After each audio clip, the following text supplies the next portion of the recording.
Hello everyone and welcome to another issue of By the Numbers, brought to you by Alphadraft. I am your host, Richard Lewis, and with me as he is every week that we do a show, which has been pretty good lately, it is of course Duncan Thorin Shields, looking very mean today. Is that a Gfinity hoodie you've got on as well? It is. That means I haven't done a wash in a while, Richard, so I'm just using a free swag I got this week to wear. I'm just expecting that little guy, Nate, who was doing all the running for us and stuff, to be in the background in your bedroom as well. Going, Thorin, can I clean your clothes now? But yeah, so it's been. I know as well. I got to say right off the top, we're going to be doing an abridged show this time. It's going to be cut down to about an hour. Why is that? Have you got things to do? Yeah, I mean, tomorrow I've got to go to Romania to do PGL, so just got a bunch of work I need to get finished tonight. Yeah. So, you're flying out tomorrow, are you? Yep. I think I fly out Friday. At least I hope so. That's what I'm. The event starts on Friday, mate. Uh-oh. I'm not joking. So I'd look that up if I were you. You might need some deep shit right now. You might suddenly get a realization you've got a flight at 8 a.m. tomorrow or something. No, I don't think. I know I fly out in the afternoon, so I should be okay. But yeah, in that case, fuck you. I'm glad we had this conversation. That could have been all kinds of awkward. Anyway, let's start with Gfinity. That's where me and you were. We had a great time. It was. By the way, apparently it says the broadcast starts at 1:15 on Friday. You're fucked, mate. It's over for you already. I can tell. But hang on, that makes no sense. No, they booked. Let me check my flights. This is bad, mate. This is bad, mate. Let me check the flights. It's not bad. Check the flights.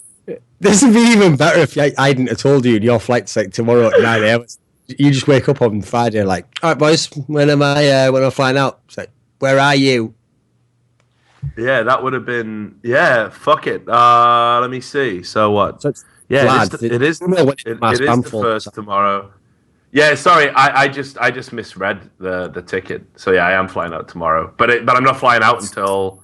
You're gonna find out then. Well, would you even? I probably wouldn't even have looked. No, I made arrangements to go out tomorrow.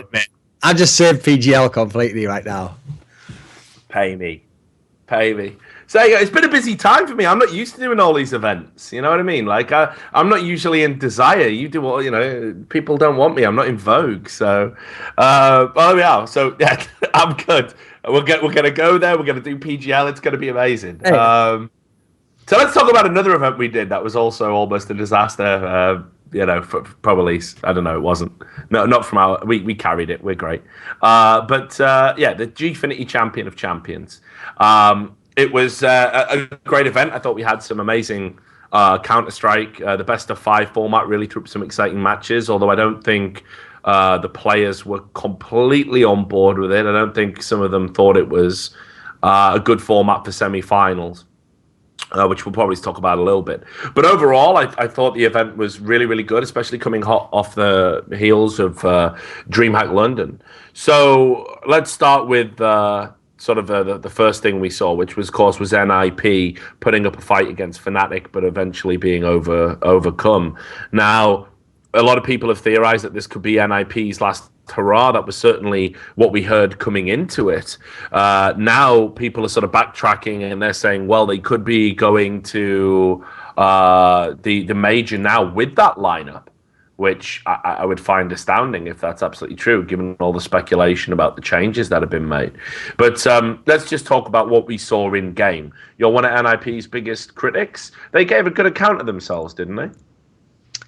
I mean, there's no two ways about it. If you can take Fnatic to a full best of 5, that's a good showing for anyone. Like, that's very difficult to do, obviously. And we've seen in the past, there's teams who've lost 3-0 to Fnatic in a best of 5. VP did it at one of the Gfinities who did the Spring Masters too. So obviously they're an incredibly good team. I mean, recently Fnatic also beat TSM they actually beat them 4-1 in a 5-game exhibition series against TSM at that offline Fragbite thingamajig. That was like the 2 champions of the seasons or something. I can't remember which it was. And so it's obviously very hard to get that far. With that said, I think if you look at the scores, it wasn't quite as close as it initially seemed, as in the 2 maps NIP won were the 2 overtime games. Meanwhile, 2 of the games in the series were stomps, and those were Fnatic stomps. So it was good by NIP, but I never really thought they were going to win the series, put it that way. Yeah, but I mean, there were okay. So what about some of the matches where they did get out into like fairly convincing leads? I think it was the Inferno game that they won, where they were like 14-4 up, and I'm sure Fnatic did a sick comeback. But even being in a place where you can sort of get that freight train rolling against Fnatic and be in a 14-4 lead or whatever it was, I mean that shows there's still life in the old dog, surely. Yeah, I mean, that was the good thing, is that on the games they won, they did get like the big first half lead.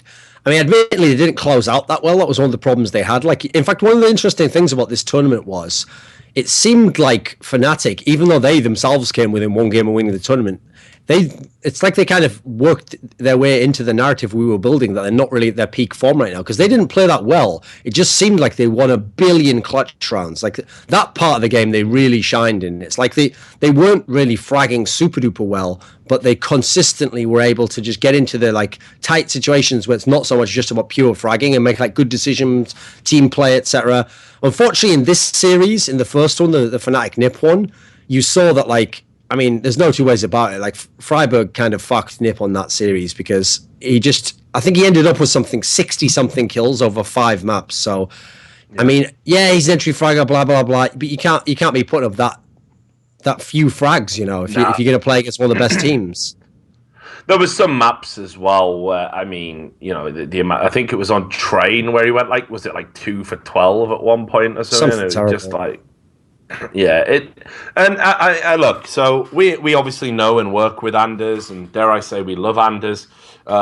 Maybe that's just me. I can never tell with you, Thorin. But he put some posts up on Reddit saying, "Oh well, imagine you're in a team and imagine it's falling apart, and some people are playing like YOLO and they just want to get it over with, and then imagine you're the guy who's trying to be super serious." Well, if that's the fucking case, and the performance is that bad as a result of that, I don't really think necessarily there's any excuses. Perhaps you should just go with the flow of the rest of the team. I obviously love Anders to bits, but trying to position Friberg as some sort of fucking like, oh, he's the professional here, that's why he scores so bad, it just doesn't ring true.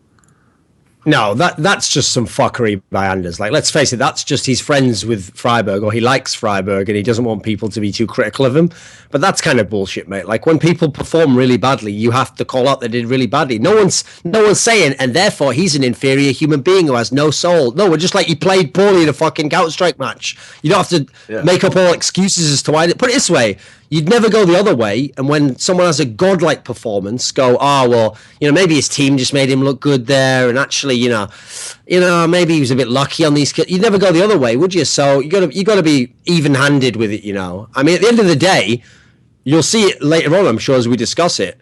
But likewise, in the final, there was a Fnatic player who had almost the same sort of performance as Friberg. I think it might have been Pronax. I think he had like the same thing, like a -40 for the series. And so when you're in close series, like both of these guys are, I mean, obviously you're not the only reason you lost, but you're one of the main reasons, because you could not frag over 5 games. That's one of the things I like about a best of 5 as well. To play a best of 3, you'll have good players, as you saw in these series, where they do have up and down games. One game they have 20 kills, and you're like, oh, he's not that good a player usually, but he did well here. They're not going to sustain it over 5 games. No one who's not very good is going to manage 5 games where they have like above and beyond performances against a top team. It will definitely even out. That's one of the reasons why when you say that their teams don't like it so much, they don't like playing the full best of 5, I don't really give a fuck, to be honest. It's not about them. They don't get to choose what the format is, I mean, if the NBA players said, I'd rather only play 20 minutes in a game, so, I never get tired. Well, no.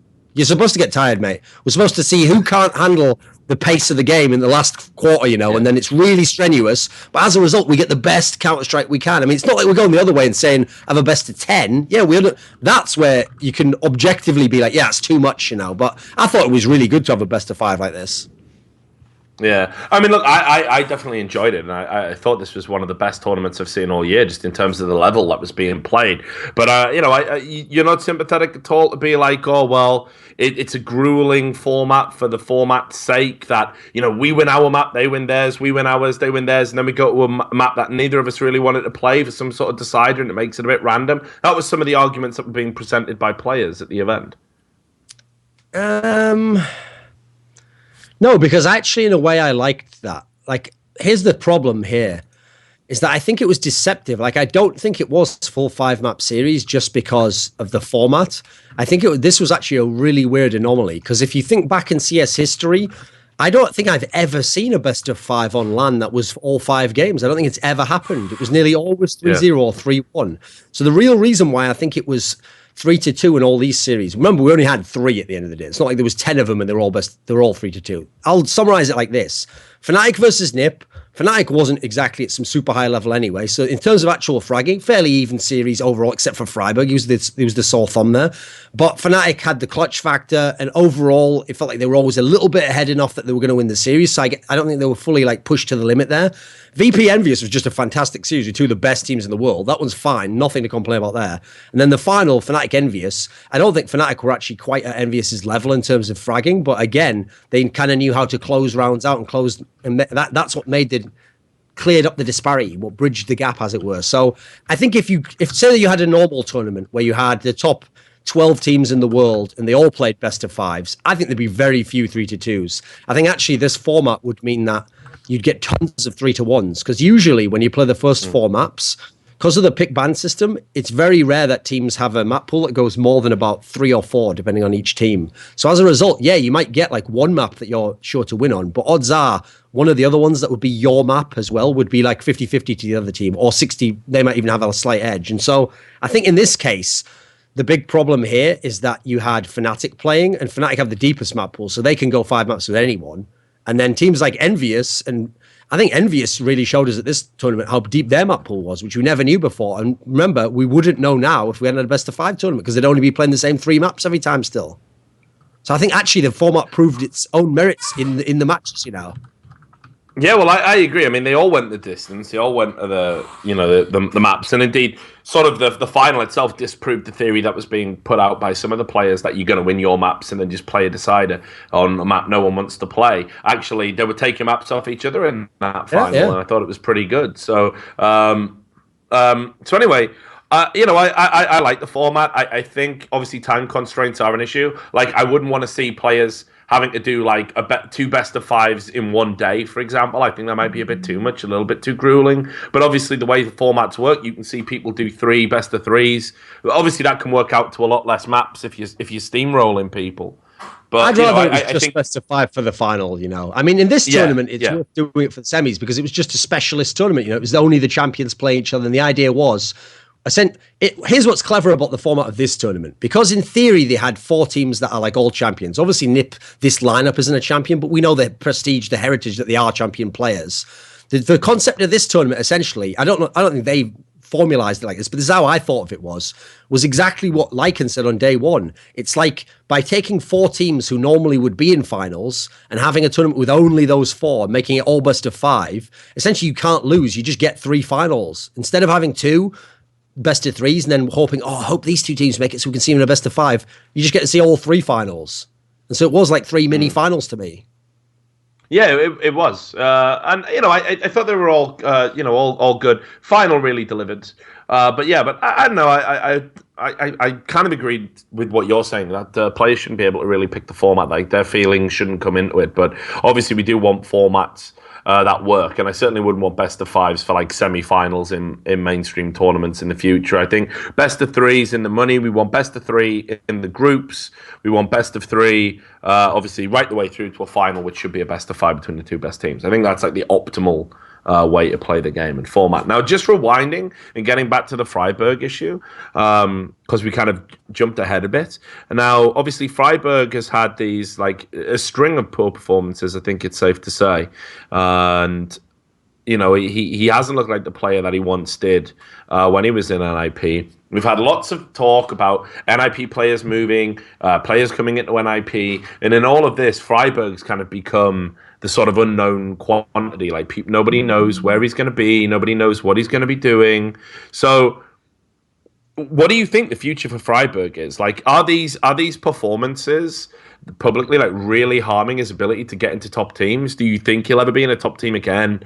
There was a tweet. He's not going to retire. He's going to keep playing. So what do you think his future looks like? Put it this way. So Anders is coming out saying not saying that, just trying to like assuage some of the criticism for someone like Friberg. Behind the scenes, people always talk about like rumors of like who will going to join my team, who do we like. Why is not a single team in the whole scene like, yeah, let's pick up Friberg, let's get him. Oh, you know what, Friberg might be on the market soon, let's get him. Not a single team gives a fuck. Not even tier 2 teams. So here's the thing. I think he probably could play for one of those teams. I think it was the right sort of team. It'd be decent. Like, to me, an obvious move would be if it turns out those Gamers 2 players really do go to NIP, why doesn't Friberg go the opposite way? Why doesn't he join up with Gamers 2, get a good salary, and then they build a new team, and it's one that's aggressive and wants to play like a fast-paced style? I think that would be the obvious pickup for someone like him. The problem I think he has is I just don't think he can play in a team that's world class anymore. Like, he shouldn't be in an event like this anymore. That's the big issue there. He can definitely play in a team like, I mean, hell, he could probably be on a team like Dignitas if he wants to be. I just don't think he can be in a top 5 team anymore. I think that those days have come and gone, and there's nothing I can do about that. So it's, there's no point hoping he gets better or whatever. You have to assess things as they are right now. Yeah, I mean, it's a tough one. I just think, like, is there an argument to say that joining a new team is going to, like, somehow rejuvenate him? Like, it's going to bring back the old Friberg, that maybe it was the dead weight of NIP that was kind of, holding him back. Like, I don't mean of his teammates per se, but just the environment, the organization. We're starting to see some of the stories coming out there. We're having owners maybe being, taken to jail for dodgy accounting. I'm sure there's more stories to come. Could this be a factor, and maybe he gets a fresh start, he joins a team. There might be a spot on Copenhagen Wolves right now that he could slot into, for example. Could that give him a new lease of life, or do you believe he will never be a top tier player again?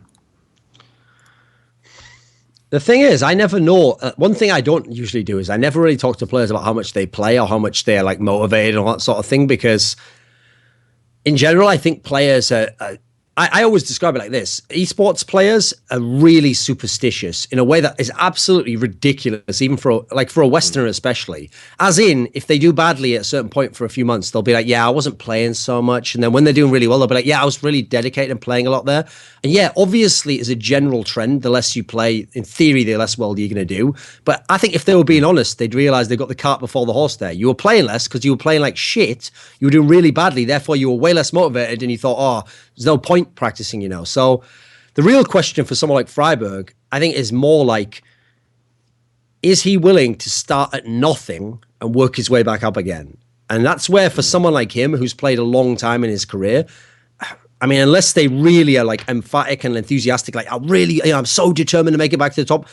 Unless I really bought that, that's why if I was another team, I probably wouldn't take a chance on him, because I'd think, if he's not going super ham in NIP, and then he goes to a lesser team, and we're going out in group stages, and he has even worse teammates, eventually he's just going to retire. That's what tends to happen to these guys. They start to slide down like that. It's the reason why I always say when someone does a comeback, it's very rarely very good. Because usually, if the reason you quit is either you weren't good enough anymore or you didn't want to play the game anymore, you come back after you've had a little break. You feel into the game again. But whatever factors led you to that position will probably rear their head again. That's why it's very rare that you get a comeback where someone ever gets to the top again. Because at the end of the day, the first time you're coming up, you've never been to the top, so you're willing to just give everything and go all out and believe everything's possible. Once you've already been to the top, it's almost like it's almost like you're chasing losses at that point in time. You have to get just to that level just to even be happy again. You want to go beyond that at that point. So I don't think he's never going to be on an 87-0 team again, is he? So can he really be dedicated,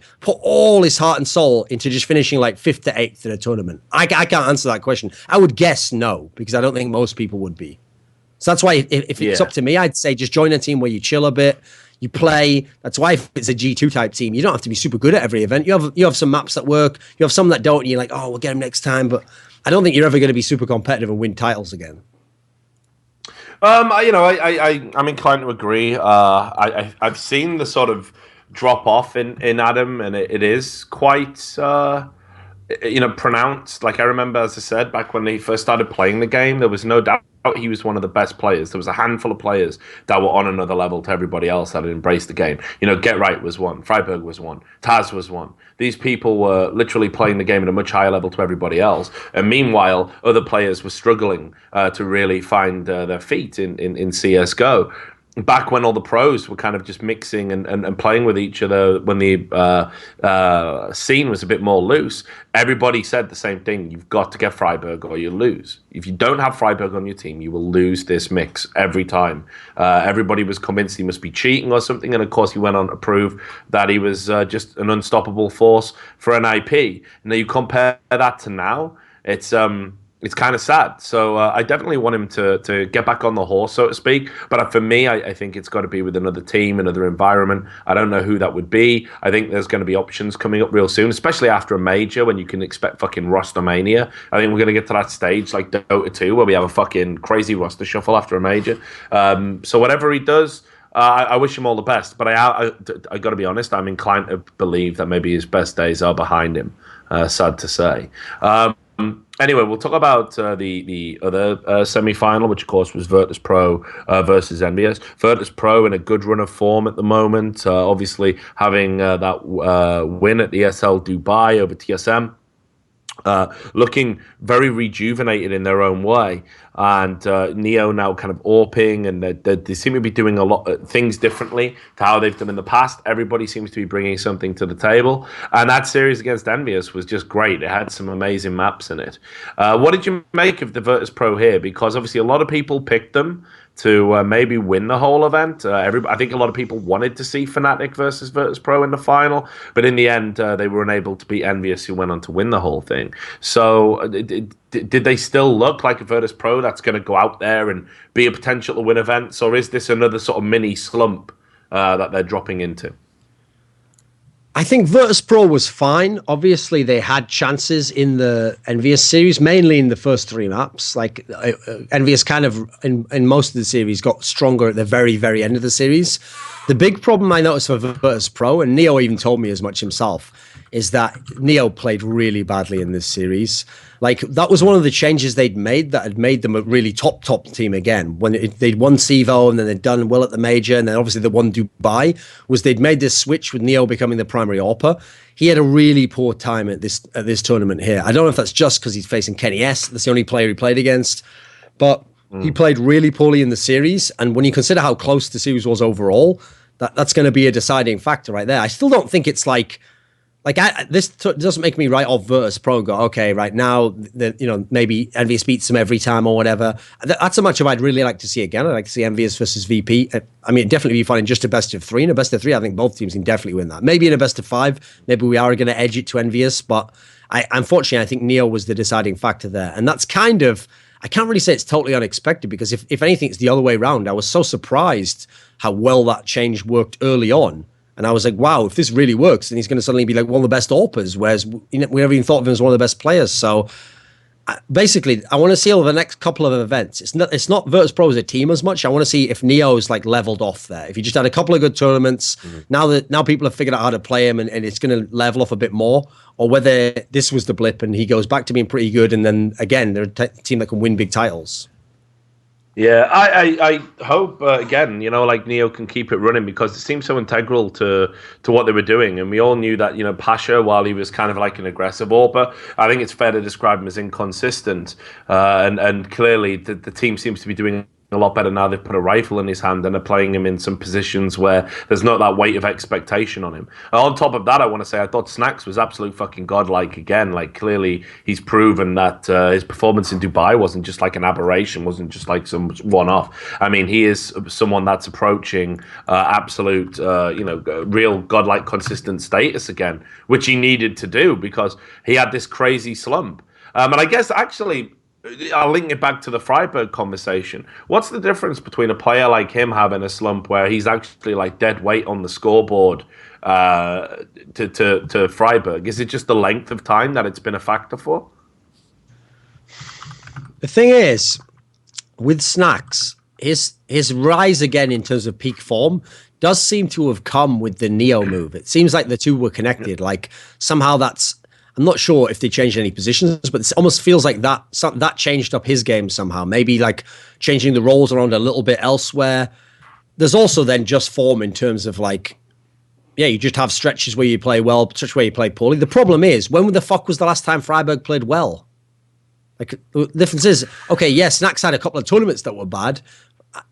we're talking about like a long time since Friberg was a top player at his position, like maybe like a year or something.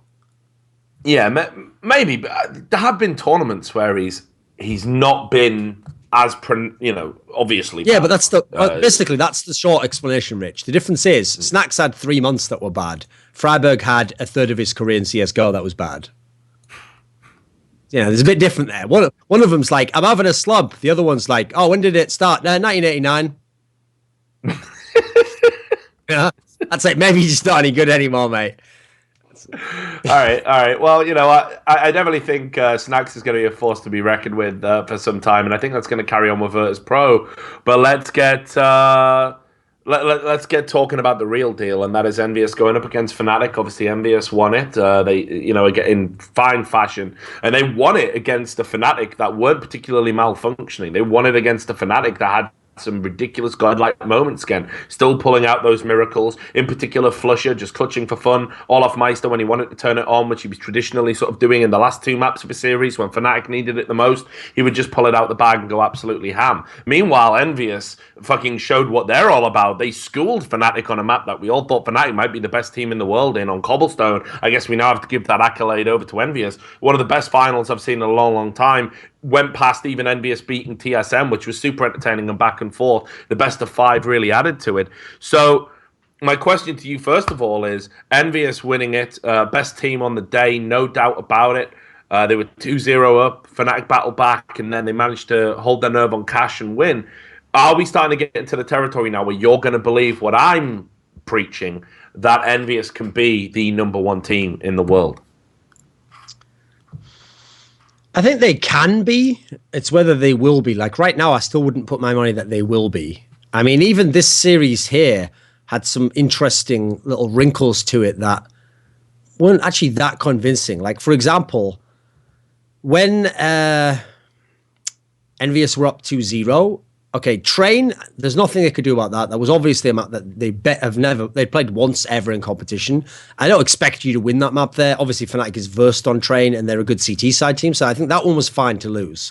But I actually thought Envy, if they were going to be like a dominant team, probably should have closed the series out on Inferno, because that was the game where they won the first half CT on Inferno. They're already up 2-1 in the series, and in theory, they showed a lot of proficiency on Inferno with this new lineup, like really great against TSM when they were at DreamHack. So you're thinking, right, okay, you can close the game now. But Fnatic just did like a classic Fnatic CT half. Olaf Meister had a crazy game, and suddenly we were into a 5th map. And then they were playing a map that is still one of the ones that's off and on for them, Cash, which admittedly they were better at this tournament. So I think EnVyUs was on here's the thing, on certain maps they were in blazing form. They would just wreck certain maps. And if you go and look at some of their map wins through this tournament, they had a bunch where they beat the opponent and the opponent didn't get a double-digit rounds. Now that's very, very impressive. That's how I suspect this team's going to be. They either have maps where they blow you out completely, or they're going to have a bunch which are really close. And the close factor means that I think different teams are going to have chances to beat them in best of 5. Like, I don't think they're just going to go on from here and win like 3 of the next 4 tournaments. I would predict that won't happen. Okay, well, interestingly, I don't, this. Okay, yeah. Here's an interesting detail people didn't notice. I didn't notice myself until after the tournament when I looked at the stats.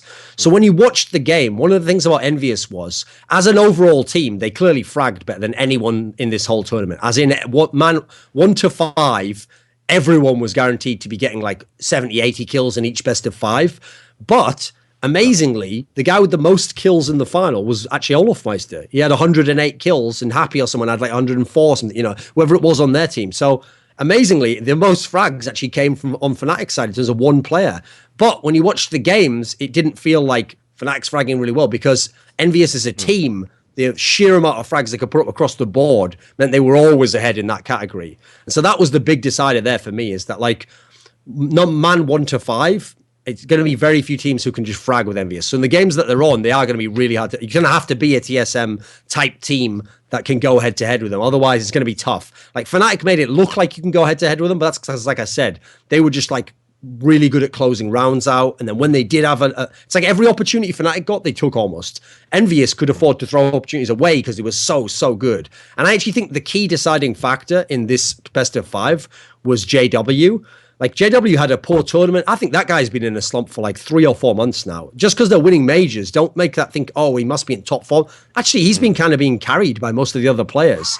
Like it feels like he now reminds me of what Makalele was like in NIP, where if you ever watched a Makalele game, he'd have like 5 rounds in a game where he did like some crazy frags and you were like, wow, look, he's owning. And at the end of the game, you'd go to the scoreboard and he'd have like a 0 for the plus minus. So I'd have like +6. And you think, well, how could it be so low? And then you'd look, oh, it's because I only remembered the sick frags he had. And I don't remember every round that he pushed and just got killed immediately. Or he came in when he didn't have a rifle, when he didn't have an AWP and just had a rifle and he got killed very easily. And so in a way, they actually give you a deceptive idea of how good they are as players. They're actually more like they do impact frags, but then they're not contributing to carrying the team. And so for me in Fnatic, the carries, Olaf Mice is the obvious one. Flusher has certain games, but the guy who has to be consistent for them is Crims. Any series that Crims doesn't do that well or just does averaging, they lose nearly every single one of those. Any that he does good or above averaging, they're winning them. They're super close to winning them. So for me, the barometer of the team is Crims. And at the moment, if JW plays poorly, they're just not going to have enough fragging in that particular sense because both of them played reasonably average finals in that sense. Yeah, so what do you attribute JW's slump to? Because I agree, like, I think he is in a little bit of a slump. Is it to do with perhaps some of the patching in the game right now? I mean, when we think about godlike JW, it was back when the CZ was a fucking absolute terrorizer. It was his backup gun, which he used to utilize to get himself out of trouble, which he'd often put himself in by being so aggressive. So perhaps that's a factor. But certainly I feel like he's not even having this sort of same level of impact with the AWP. You know, you think about some of the performances we've seen from Kenny S, somebody that we've had question marks about since he joined EnVyUs, and then you compare them to performances from JW. They're not quite, JWs haven't been as explosive, haven't been as impactful. So what do you attribute that to? Well, the thing is, Kenny S is a much better player than JW. Like Kenny S, yes, he can hit the crazy shot, but the difference is he's a really well-rounded player. Like Kenny S can hit every type of AWP shot, and he can play any type of AWP style you want. He can play a pick style, he can play a really static style, he can swap out from AWPing at times, he can be a secondary AWPer if you need. JW had that one style, and here's the thing. I always used to say when JW was going off it, like he was really sick at the end of 2014. He had a couple of tournaments in a row where he was having unreal performances, where he'd just fill up the front page of HLTV.org with like crazy highlights, and you were like, it seemed impossible his level. And in a way it was. Like I don't think his style will ever be suited to being a carry player. Like basically, it's really good for winning an impossible round and doing a round where like you kill a bunch of people with a CZ or a shotgun or whatever else it is. But you can't do that round 15 rounds a half, 10 maps a tournament and expect to be consistent, because it's bullshit. It's not fundamentally sound Counterstrike. Like you're playing really stupid peaks and you're repeatedly putting yourself in situations where you're constantly like taking an aim on someone or taking a duel with someone. He almost never uses his brain basically. And it's good in a sense because the rest of his team facilitates that to work. But you see that there's no consistency to that style. Like there's no rhythm to it. Like for me, what was really telling was, I remember the game they had on Cobblestone against EnVyUs where they got some rounds, but JW was nearly always using a shotgun, even on rounds where he had money for another weapon. And the reason is, it's because if he bought a rifle, he wasn't going to get as many kills as if he got with a shotgun. Now, I can't think of any really fundamentally sound top elite player who would say that, oh yeah, don't give me a rifle, man. Just give me a sawn-off shotgun. I won't get any kills if you give me a rifle. The whole game's about having a rifle. I mean, yeah, if you have an AWP, that's great, but you're not going to have an AWP every single round. So that's really worrying for me in terms of going forwards in the future. Because at the moment, okay, they're still a good enough team that they can as a team win. But when you go against Virtus.Pro, EnVyUs, TSM, fragging's always going to be a really key criteria where you've got to at least stay close to them. And he's one of the guys where I worry when they face those teams if he's going to be able to match up. Admittedly, in a best of 3, it's less of an issue because you only have to potentially win 2 maps there. But that's why I loved seeing this best of 5, because what I saw in these best of 5s was that someone like I said before, someone like JW, if he's not as good as these other players, he's not going to be able to frag over 5 maps the same way they are. It's too much, you know. Yeah. I don't know. It's really weird because I feel like when we get into talking about the issues within Fnatic, we almost kind of talk ourselves into this perception that they're not a well-rounded team. But that can't be true because they're the #1 team in the world.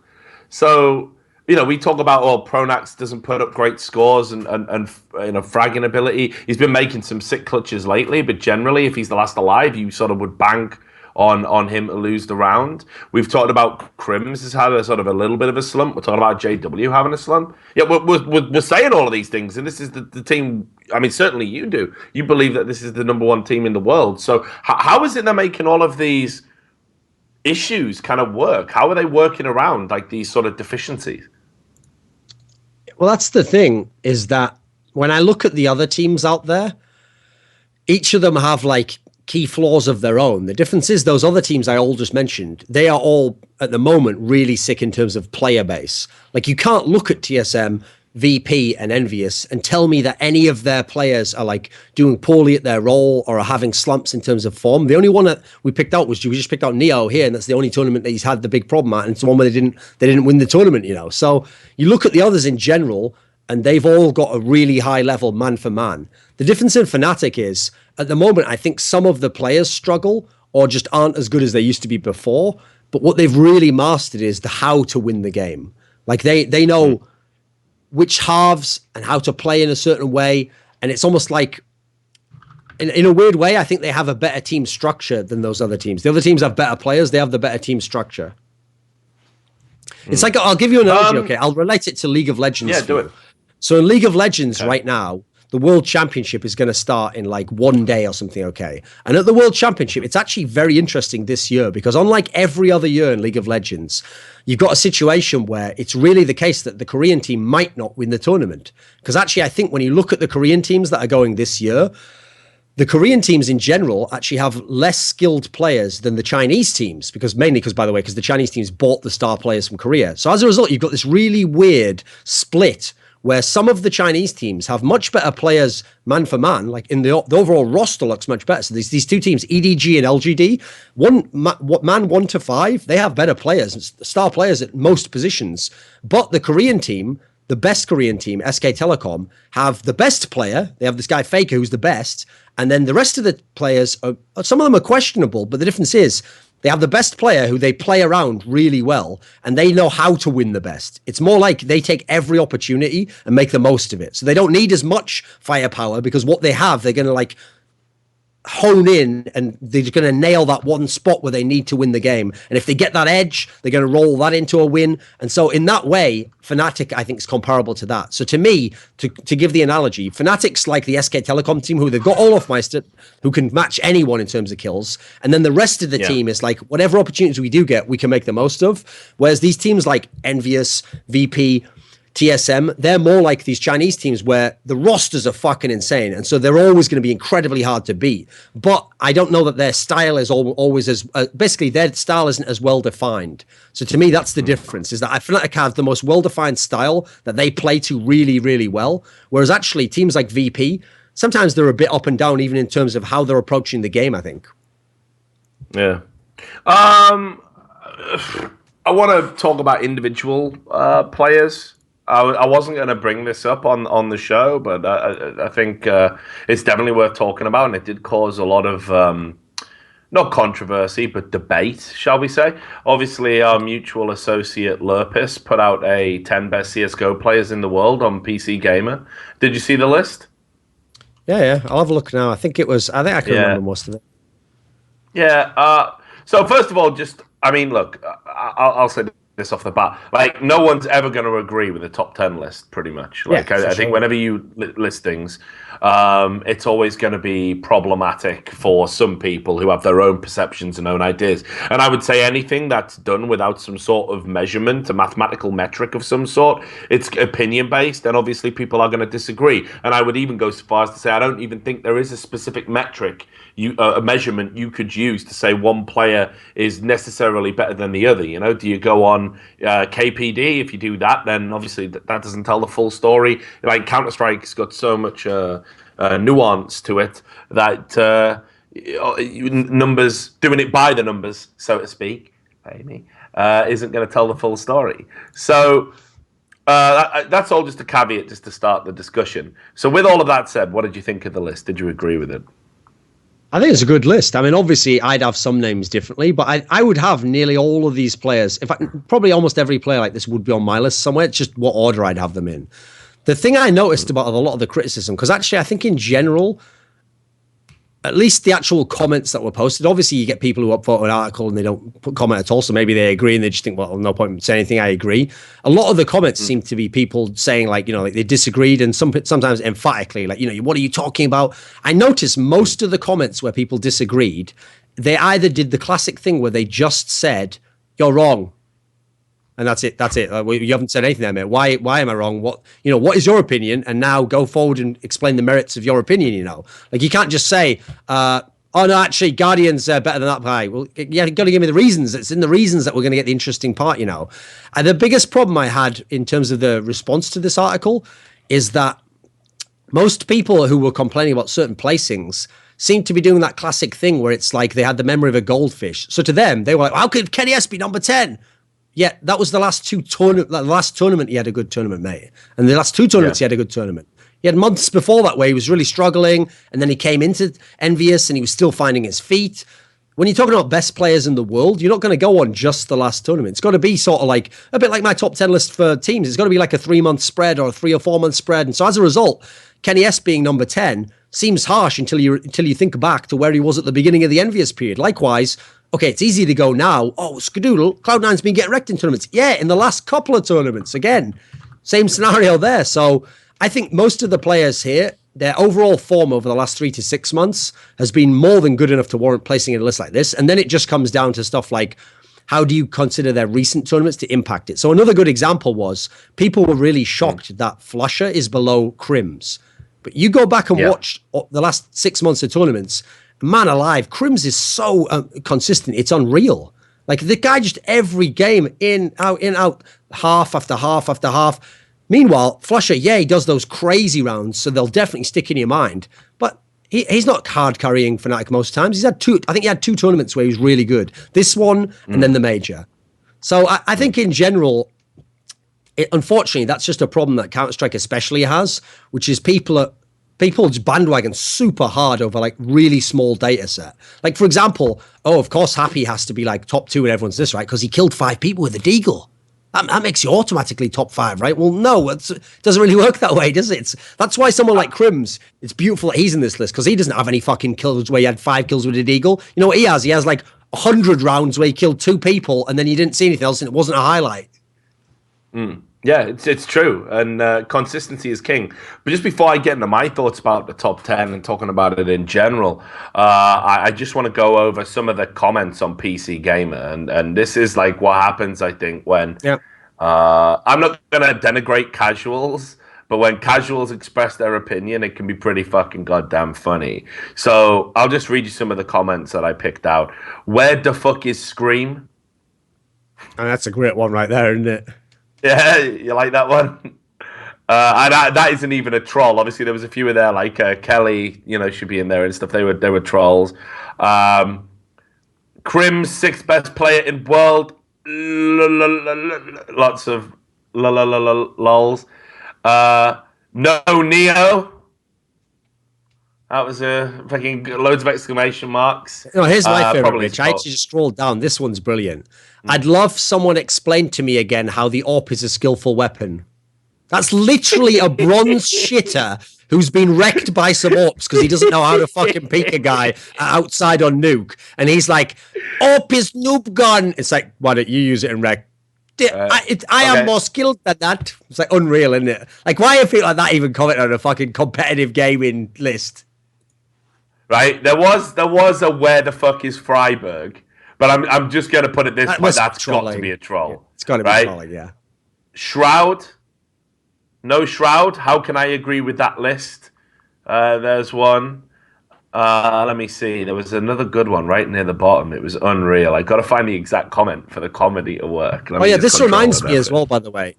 See if you can look at that. But I've got another point to make, which is the other thing people do, and as someone who's written a lot of articles that are like, especially historical ones where I'm trying to do top X players or something, you know, one of the most infuriating things, at least if you read the comments, is people who suggest a name but don't say who to take off. So basically what they do is you say, right, top 10 players of all time. And then you list your 10 and they're like, yep, yeah, but you didn't put Forrest on there. And what about early Nico? And don't forget when Kusha had those good games, it's like, mate, you've just listed 25 names. I have to pick 10 Down syndrome. I have to stop at number 10. I can't go number 10. There's about 7 of them for number 10. Keep going for the names after that. Like, I have to stop at 10. That's why I can't put more names. You can, if you have 25 names, you're always going to beat me, aren't you? Because you've got an amazing list. What do you want? Top 10. You have to cut it at 10. Like your life should have been.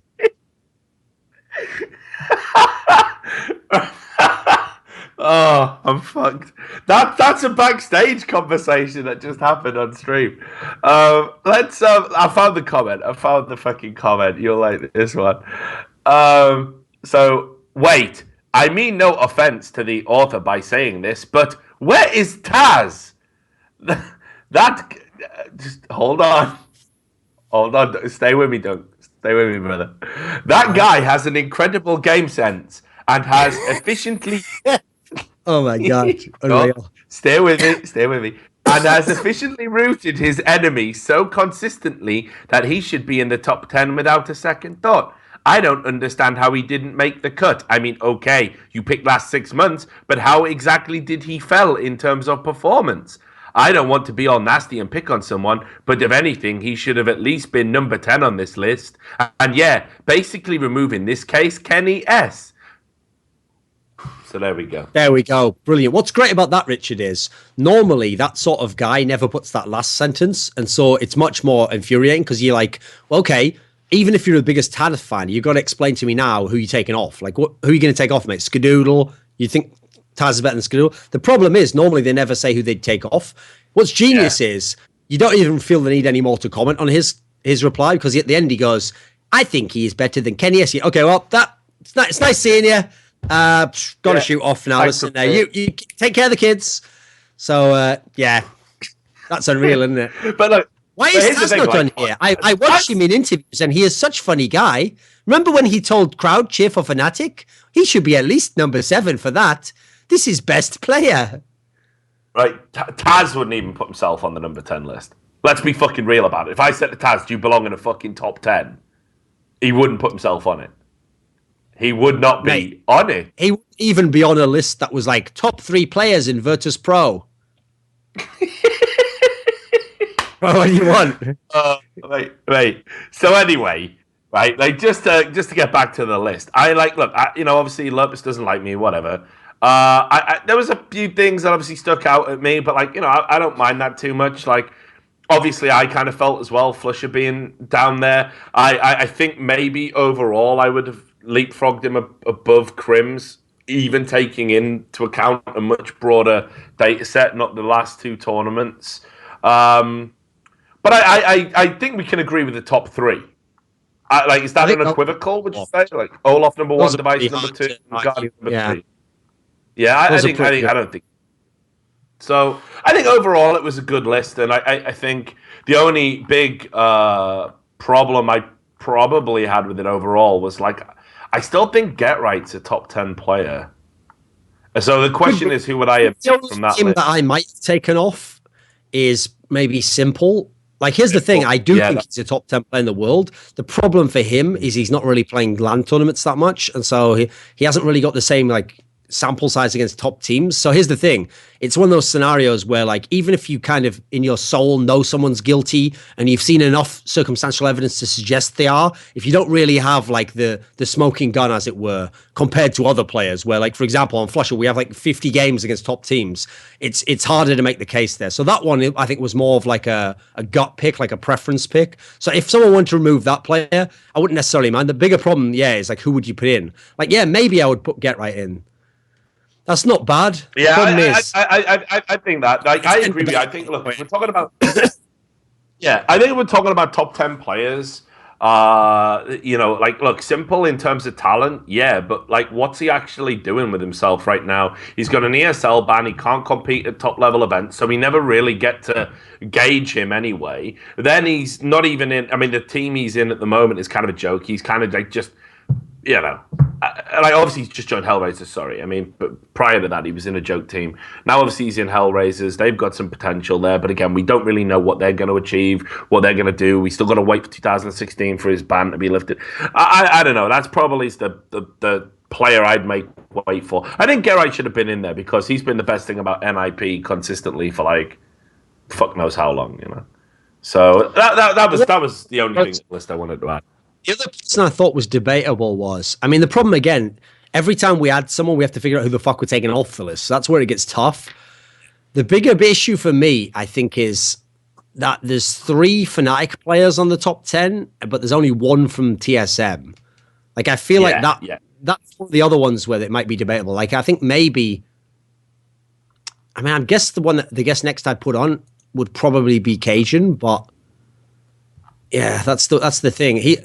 Maybe I would have Cajun instead of Simple. I think that's maybe the switch I would make. The problem is the Kenny S one, he has been playing quite well recently. Skadoodle, you have to remember, he was pretty fucking insane when he had that run of all those finals. He was like every game super consistent. So all the people think Skadoodle shouldn't be in the list or he shouldn't be above Kenny S or whatever, like arguing like, okay, maybe you switch them 2 around, like whatever the fuck, but like Skadoodle's got to be on the list. Like, gotta be. He's got to be a top 10. Like, no doubt about that. I agree with you. It is problematic that there isn't more room for TSM, but this is the problem with these kind of lists. It's like, do you drop someone like Crims to make way for like a Cajun B, you know, just because? And then it's like, well, does Crims kind of deserve to be there? We've just talked about how amazingly consistent he is. Might not be a highlight reel player. Is he more consistent than Cajun B? Therefore, is consistency the barometer of what dictates a top 10 player? You know, you get into all these sort of side debates about it, but certainly. One of the things that I absolutely didn't fucking agree with was all the debate, people going, Device isn't even the best player on TSM. Like, Cajun B should be there and stuff. And that's ridiculous. This guy drops 20 frags every fucking map, no matter what he's doing. Like, how's that not elite level play? Like, if you think that's fucking nothing, you know, find me other players that do it. Those are 2 perfect players to show the difference in terms of how a lot of fans see the game and how someone who's trying to like analyze the game will see the game. Because what happens is Cajun B's style is super explosive. So when he goes off, he's going to have 30 kills and he'll have rounds where he's killing 3 people all the time and he's going to AWP and he's going to dominate a half. And as a result, when he does it, people do that thing in their mind where they go, right, that's his real level. And if he could just get there, by the way, they always use the word just whenever they're talking about things that are borderline impossible. Like if he could just outplay all the best players in the world every single half, 10 maps in a row, then he would be the best player in the world, which is like absolutely ridiculous. It's like saying if I just made like 30% more 3-pointers, I'd actually be the best 3-point shooter in the whole world. It's like, well, yeah, but that means that actually you were at like 10%, so you actually won the worst in the world. So that's a massive jump there. Like, here's the analogy you need to understand about consistency. There was once a study done that showed that top tennis players only win something crazy like, it's not even that much above 50%. It's something like 55% of the points they play in a game. As in, even if Djokovic, the number 1 player in the world, plays the number 40 guy in the world, he's only going to win roughly like 55% of the points. And so he's winning not even that much more in the game. But the point is, that's enough to make you consistently beat that guy. And actually, it looked like it's never even that close because each set you're beating him and each game you're just beating him by like a little bit. And overall, it's going to look massive. That's what it's like at the elite level when they're talking about consistency. That's why these players like Cajun B, okay, so think about this, fans. Cajun B has that crazy half on Dust 2 where he owns and dominates and all the rest of it. Well, then statistically, he would be out Device, right? Because he's doing that and then he's having okay games as well, right? No, that's the point. He's not. He's having bad games. Like he had a game at this tournament, I think, where he had like 6 kills or something, you know. If he has a game like that, that's what evens out the mega game. The difference is Device doesn't have as many god tier games like that. He just has a billion games that are like above average against the world's best players. Game in, game out, always 20 kills, no matter what's happening in the game, no matter what the map is, always reaching that level. That's, you know, it might sound weird, but that's actually harder to do than to have the crazy half where you hit the 3 no scopes and you get the pistol round ace and whatever else it is. It's actually harder to do it because you have to do every game of your life, not just have an awesome game, chill, people forget the bad games, and then have another awesome game and people are like, right, he's back again. Yeah. So overall, this top 10 list, how do you compare it to the LoL Esports top 20 list in terms of accuracy? Because here's the thing as well. One of the things that's beautiful about Counterstrike Global Offensive, actually, is we have almost nobody in our scene who is the kind of shill, borderline cretin who's filled with like psychological insecurities and then like fucked up reasons that would suggest that they would want to like one scene or one country over another. We have almost none of that. Like, what's beautiful is you look at all the people who do the casting at events we go to, guys from like USA, Denmark, Norway, wherever they're, all these different countries they're from, Canada. In general, there's not that much bias, even for the places they're coming from. And actually, as a result, I know it's not like guys from Denmark downplay the guys who are from Sweden and try to make out, like at the moment they could do it, Rich, because some of these players aren't playing that awesome. They could be like, no, actually, you know what, for me, Device is better than All of them, and they could make the case, and you could build a case. It just wouldn't be that compelling because realistically, All of them's got most of what Device has and a bit extra, you know. Everyone admits that to a degree. So in general, there's only going to be minor quibbles. Luckily for us, we don't have these problems. And likewise, I don't know anyone who's a European fan, for example, who denies that Skadoodle's good. The only people I see do that are idiots, basically, who are like, NA is trash. It's like they're not even having the debate about whether Skadoodle's good, you know. So I actually think in general, that's something I think is really positive for CSGO. And I think that's why, in general, I mean, I'll just say it right now. Analysis desks in CSGO, and I'm not talking about just the ones we're on, the ones we're not even on. Like I've seen, like the last ESL one had some really awesome shit from Moses and those guys. Our analysis desks kick the shit out of analysis desks in League of Legends and other games. They just destroy them. Yeah. Well, I mean, not just on the basis of, the content that's sort of in there and sort of being more wide open as well. It's just not agenda driven because we don't have a developer fucking sitting over our shoulder going, got to be on message. If we don't work Afro Moo into this segment 50 times and talk about how he's revolutionized support play in North America, because he understands it better than anyone else because he used to be an AD carry. If we don't say that over and over again, then, this segment's a washout and you're all fired. Like, you don't have that. We get to just freely analyze the game and bring our own observations to the table. And again, the thing is, let me just put at this point before I forget, okay? Here's the thing. You made that comment before where you'd found where the guy had said, why is Taz not on? And we all laughed because obviously, like I said, he's not even a top 3 player in Virtus.Pro, never mind in the world. Yeah. So the reason that's a laughable thing, right, is because the only reason someone would be putting him on there is pretty obvious. It's because they're a fan of Taz, and so they're working backwards from that premise. Like, how could I figure out a way to have him on this list, right? Well, maybe they'd say something like, oh, well, he facilitates the other guys to be so good, or he's a veteran status. In League of Legends, that not only could happen, it does happen. That is literally what they do with the narrative. Like, for example, one of the narratives that people fucking come over if they're a League of Legends writer is when a player makes a bunch of worlds in a row. So they'll lose the logic, right? Oh, Dyrus has made every worlds. You do know Dyrus wouldn't even make it onto the top 10 players at his position of all time. Doesn't matter that he made every major. He wasn't the best player on almost any of those teams.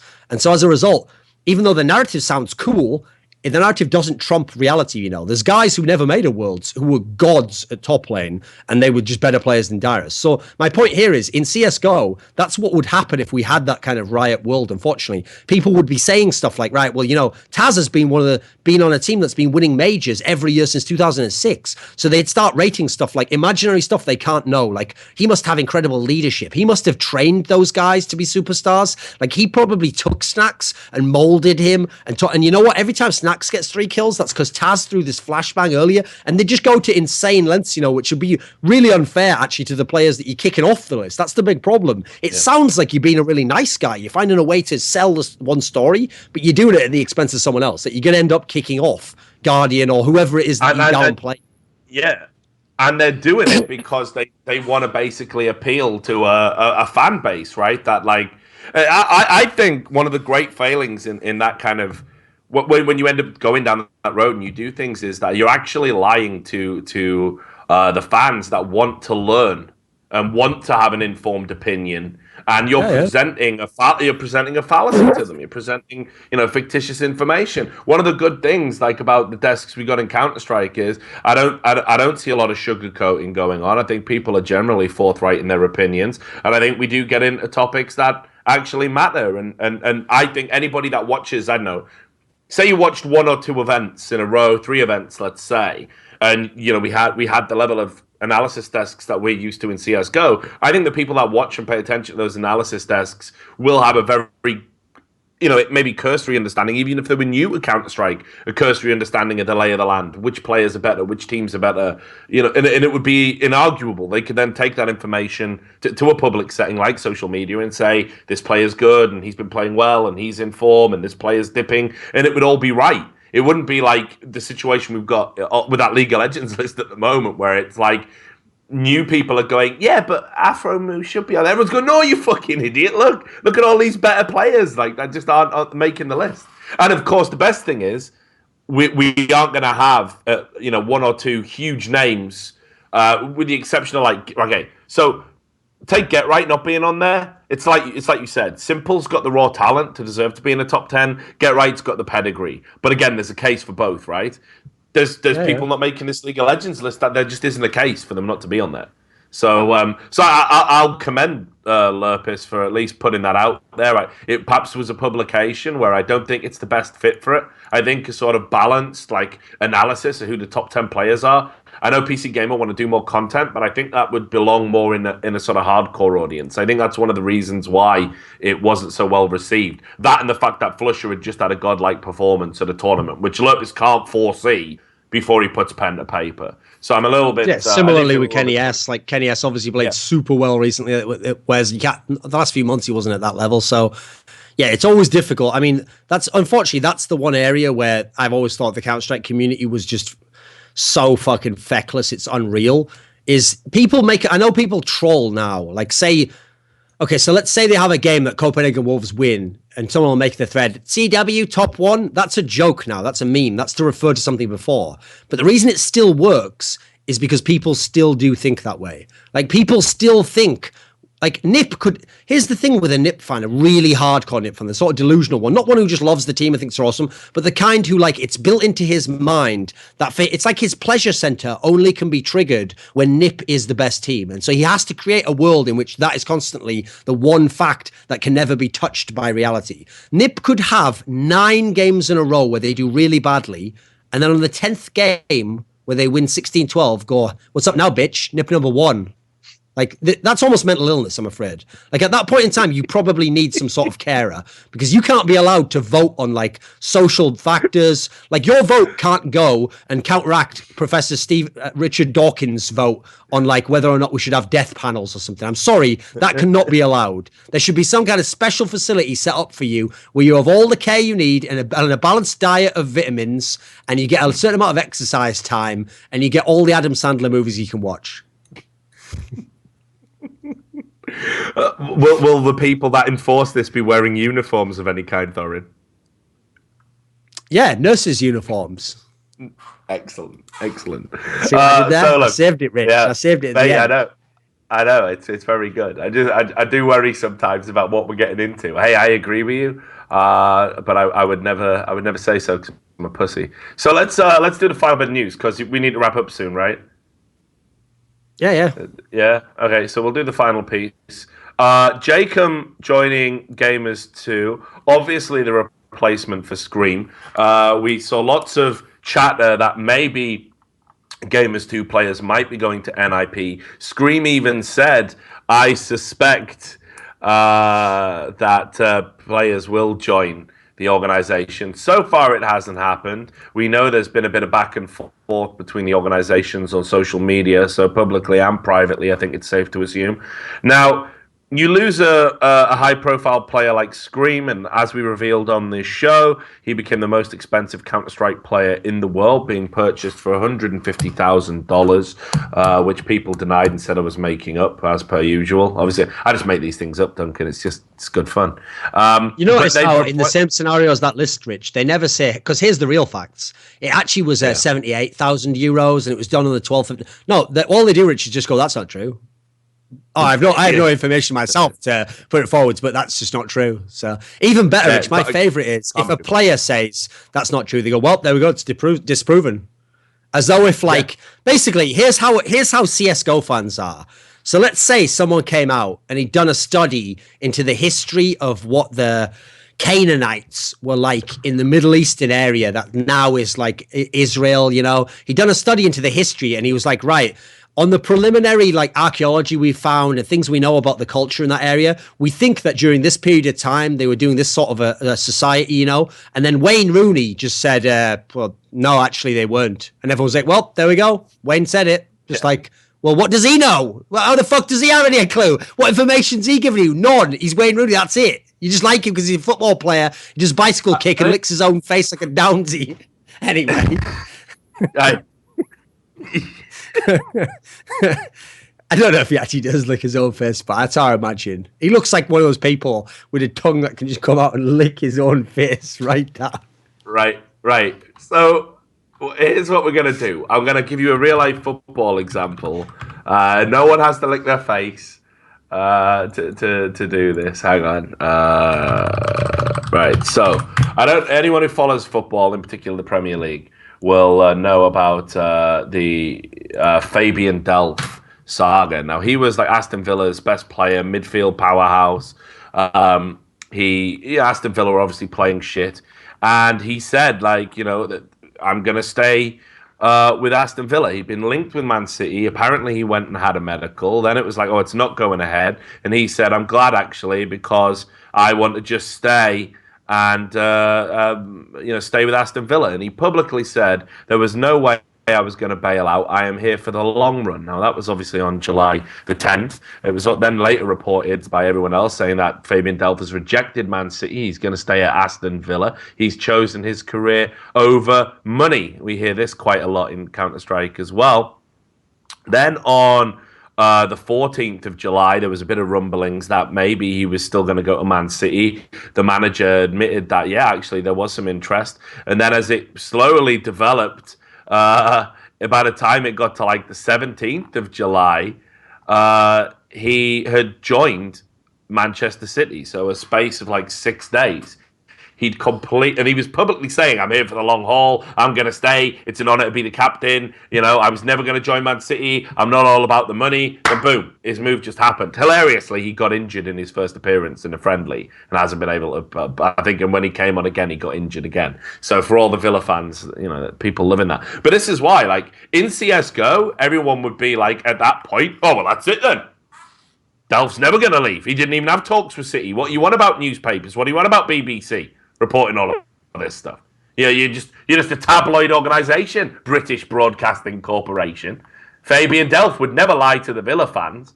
That's like the sort of shit you have to put up with. It's like, you know, with the HECO reports and everything else that come out. This is why we don't get any honest reporting that's going on. But anyway, the question I did want to ask was, jkaem in for Scream feels like a little bit of a downgrade, doesn't it? Yeah, it does kind of actually. Like, I mean, I kind of think what you think of what you kind of mentioned at the beginning. Like, essentially, this is like it must be known within gamers too. Like, this lineup isn't sticking. Like, maybe they're going to play the major and that's it. So they need a fifth player. But there's no way this lineup, at least the core of it, will survive into 2016. Therefore, it doesn't really matter who they take in. They just need someone. And I presume Rain just reached out to his old buddy and was like, "Come and play with me for a while. You know, it'll give you a." It's good. Here's the thing: it's good for jkaem. It gives him a little platform where he's got a better chance to show himself off. It's going to be at a major. Obviously, that's great for him. I don't think he's going to do super duper well. Probably be okay. I don't think Gamers 2 can be as good, unfortunately. I think having Scream obviously helped. And so it's like a little bit of an underwhelming move because you don't even have the factor where you're like, let's see where they are in 6 months. Because, I mean, let's face it, I don't think this team's going to last more than 3 months with this lineup. That's probably generous even then. So it feels like a temporary move. That's it. Yeah, oh, sorry. No, I was waiting. No, I didn't have anything else. Feels like a temporary. No, I thought you were going to do. Feels like a temporary move, but no, it just feels like a temporary move. Well, I think they had their face at the end of this one. Right, so they had to, get involved pretty quickly and to bring somebody in. It suits Copenhagen Wolves' agenda. Obviously, we know, like Copenhagen Wolves, what they do is they bring talent in. They generally perform above and beyond. They punch above their weight. This is across multiple games, and then they sell those players on for a profit, and then they find somebody else. And this is how Copenhagen Wolves operate. So they've got a very long-standing history of doing so. Some of the greatest sort of players in Europe have all put in a stint there, in other games. So maybe it's something that can work. But I'm inclined to agree with you. I feel like if you were going to get anyone from Copenhagen Wolves, I think the obvious one is Twist. Would leap out immediately. But I didn't even feel like jkaem was the best in terms of what we saw at DreamHack London. Rubinho sort of stood out a little bit more for me as well. So might be a strange one, but I'm inclined to agree. I think they've had their hand forced a little bit. They've had to react quickly. We've got big tournaments coming out. Gamers too want to be there. They're trying to fend off fucking interest from NIP, which is going to become even harder and harder to fend off if the team doesn't do well and can't go to events because you haven't even got a roster. So maybe they've jumped the gun a little bit. But I guess we have to wait and see. Certainly, I'm not 100% convinced. But I will obviously give them the benefit of the doubt. So far, Gamers 2, or rather, as they were, Kingwin, punched well above the weight and well above the level of expectation. Just quickly, before we wrap up the show, do you think Gamers 2 is, they didn't do too well at DreamHack London. They obviously got beat by Copenhagen Wolves. No, I'm still here, I think. Can you hear me? I think you just lagged. Hello? I think you're back now. Oh, right, okay, sorry, that'll be my DDoS, anti-DDoS protection. But anyway, so what I was saying was, do you think Gamers 2, because they did get beaten by this Copenhagen Wolves side, and this is a team that, maybe they were punching above their weight a little bit, they lose Scream, replace with jkaem. Are Gamers 2 moving forward going to be a force to be reckoned with? Are they going to still continue on the upward trajectory that we've seen them in the past, or have they plateaued? No, I think with Scream going that they've definitely lost like a little bit of star power. He wasn't like a really, really good player, but he's still above average. I think that they did get a little bit lucky, not directly in essence. It's not that they didn't deserve to win or whatever. But I think if it had been best of 3 in the groups, I don't think they would have beaten Cloud9. I think that was just because it was one map and then it got close and then they just happened to win whatever it was, the last 3 rounds out of the game or something. So I think that made it look a lot better than it was because they weren't that compelling once they got into the playoffs of that major. So they have that. And then the other tournament they did really well at, remember, was the one where it was the Gaming Paradise one, which was such a massive clusterfuck. It's really hard to take those results super seriously. So I give them a bit of credit for it. But I mean, I'm not sure, for example, if they played Na'Vi in another best of 3 at a really big tournament that they would win. I don't think they would. So I think, yeah, they've benefited a little bit from tournament format on one hand, tournament being dog shit on the other hand, and that's probably it. And so now that they've downgraded a little bit, not massively, but a little bit, yeah, I don't think in the coming months we're going to see any big results out of this team. Like, for example, at the next major, they're one of the top 8 teams because they got their legend status. I'm almost certain, in fact, I would bet money that they won't make top 8 at the next major. Okay. Right then, so since we're having an abridged show today, I guess that's a good point to wrap up. Any final thoughts, Duncan, before we get ready to fly out to PGL? Some of us are going to have to pack in a way we hadn't anticipated we were going to. This should be good. Going to have to get the washing machine on. But anyway, any final thoughts? Well, yeah, if you enjoyed the Gfinity tournament last week where it was like 3 of the world's best teams in NIP, we've got a similar scenario for you this weekend. We've got 3 of the world's best teams in Team Liquid. We've got Virtus.Pro, Fnatic, Solo Mid, and Team Liquid are the 4 teams at PGL. And it's not like the same format as before. And this time it's the same as the old PGL, I think, which is you play best of 3 double elim. And then I think the final is a best of 5, which if it's the same as last year, you start with a 1 map advantage. So as a result, even if Team Liquid lose all their games, at least you're going to get to you're going to get to see them play 2 teams at minimum who are elite European teams. So I think what's great about this tournament is you get to see where the really good teams are. Like, for example, can TSM and VP best Fnatic again? And maybe now Fnatic will be dethroned.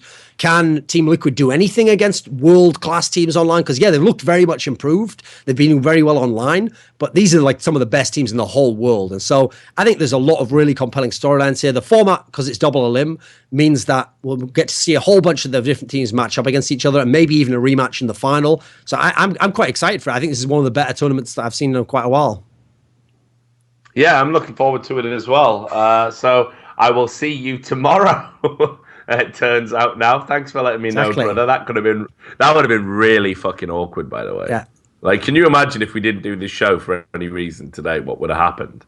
I'll be getting like a phone call tomorrow night while I'm. Yeah, Richard. Where are Rich, you? you know what? I think in the end, we can all thank Alphadraft for helping us do things by the numbers.